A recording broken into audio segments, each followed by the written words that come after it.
Nation one election पर 3 bill लाएगी सरकार। इनमें से 2 संविधान संशोधन बिल होंगे। नमस्कार, स्वागत है आपका। आपके साथ मैं हूं सना खान।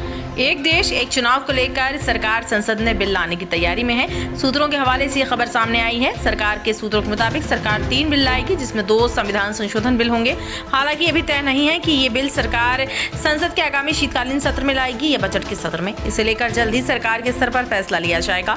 गौरतलब है कि मोदी कैबिनेट ने एक देश एक चुनाव पर बनी रामनाथ कोविंद समिति की सिफारिशों को स्वीकार कर लिया है। समिति की रिपोर्ट में 2 चरणों में चुनाव की सिफारिश की गई है। पहले चरण में लोकसभा और विधानसभा के चुनाव कराने की सिफारिश समिति ने की है और वहीं दूसरे चरण में स्थानीय निकाय चुनाव कराए जाने की सिफारिश की गई है।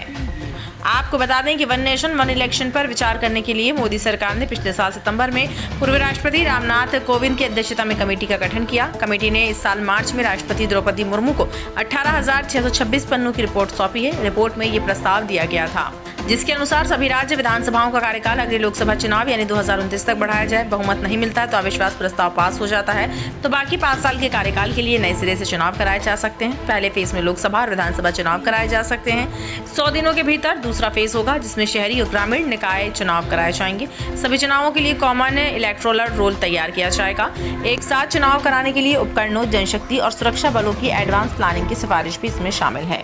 आपको बता दें, मोदी 3.0 के 100 दिन पूरे हुए तो सरकार का तूफानी स्टैंड आ गया है। अब वन नेशन वन इलेक्शन को लेकर सरकार की कोशिश अपनी जगह और विपक्ष के सवाल अपनी जगह। इसमें कोई शक नहीं है कि वन नेशन वन इलेक्शन को लागू करने में चुनौतियां हैं, लेकिन ऐसी कोई चुनौती नहीं जिससे देश के फायदे के लिए मात नहीं दी जा सके।